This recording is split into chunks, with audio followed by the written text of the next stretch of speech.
If a body moving with constant acceleration in a straight line describes successive equal distances,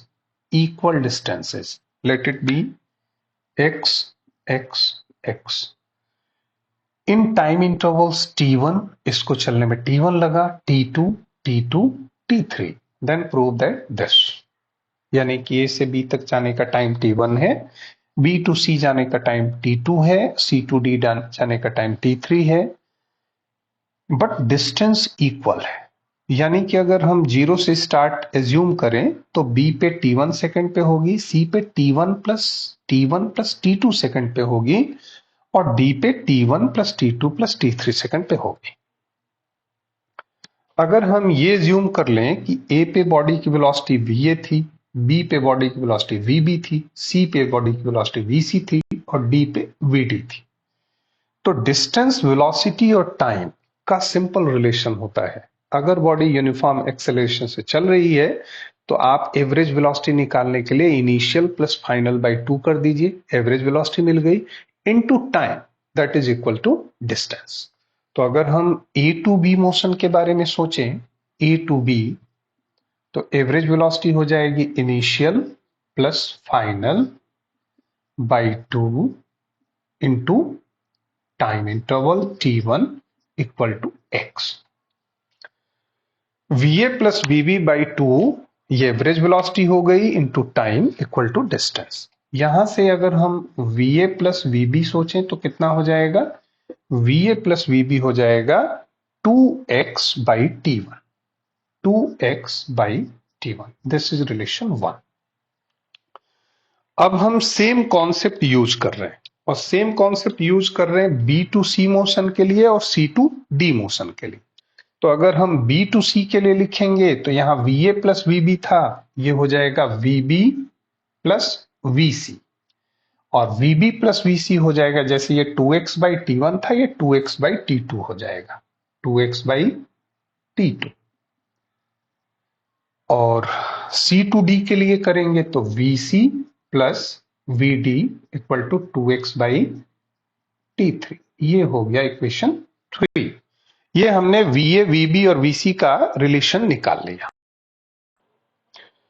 अब a to d सोचा जाए, यानी start जहां से किया और फाइनल जो पॉइंट है, तो a से d के बारे में अगर आप सोचोगे a टू d, तो एवरेज वेलोसिटी होगी va प्लस vd बाई 2 और टाइम यहां पे कितना होगा, t1 plus t2 plus t3, t1 plus t2 plus t3. Average velocity into time equal to total distance travelled x, 2x, 3x, 3x. यानी कि अगर हम यहां से देखें तो va plus vd equal to हो जाएगा, 2 इधर जाएगा तो 2 3 जा 6x upon t1, t2, t3. This is relation 4. हमने va और vd का रिलेशन निकाल लिया. देखिए अब क्या है कि हमने va, vb, vc, vd को xt के साथ कनेक्ट कर दिया. अब हमें va, vb, vc, vd को एलिमिनेट करना है और t का रिलेशन निकालना है. इसके लिए बहुत ज्यादा सोचने की जरूरत है नहीं. इस क्वेश्चन में आपको जो प्रूव करना है वो दिया है, तो आप उसी पे फोकस करो जो प्रूव करना है. 1 बाई t1 कहां मिलेगा, 1 बाई t1 फर्स्ट में, 2x by t1. 1 by t2 कहां मिलेगा, सेकंड में. 1 बाई t3 कहां मिलेगा, थर्ड में. बस इसी पैटर्न को फॉलो करिए. क्या करना होगा, 1 by t1 minus 1 by t2 plus 1 by t3. 1 by t1 का मतलब इक्वेशन 1 माइनस 1 बाई t2 है माइनस 2 प्लस 1 बाई t3 है प्लस 3. इक्वेशन 1 में से 2 को माइनस करो और 3 को ऐड करो और देखो क्या आ रहा है. पहले हम RHS लिख रहे हैं, RHS को इधर इस साइड लिख रहे हैं, 2x by t1, 2x by t1.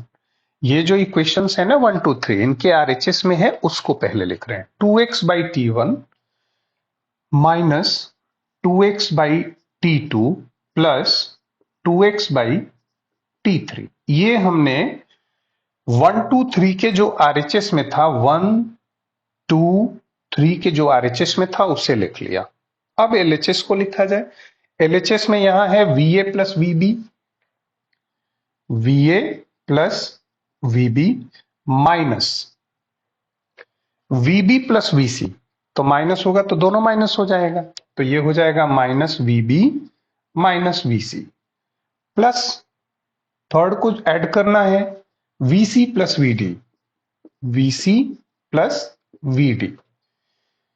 VB VB VC VC cut गया, हमें मिल गया वीए प्लस वीडी। इधर से 2x कॉमन कर लेते हैं, 1/T1 minus 1/T2 plus 1/T3 equal to VA plus VD. ये हो गया इक्वेशन 5। अब हम क्या करेंगे, इक्वेशन 5 और इक्वेशन 4 को देखिए। ये वीए प्लस वीडी है, ये भी वीए प्लस वीडी है। दोनों इक्वेशन को इक्वेट कर देते हैं, यानी कि 2x 1/T1 minus 1/T2 plus 1/T3 और वीए प्लस वीडी कितना है, ये है। तो 6x by T1 plus T2 plus T3। x से x को काट दीजिए, 2 1 जा 2, 2 3 जा 6, हमें मिल जाएगा 1/T1 minus 1/T2 plus 1/T3 equal to 3/T1 plus T2 plus T3। यही हमें प्रूफ करना था। 1/T1 minus 1/T2 plus 1/T3 equal to 3/T1 plus T2 plus T3। Hence proved. Thank you.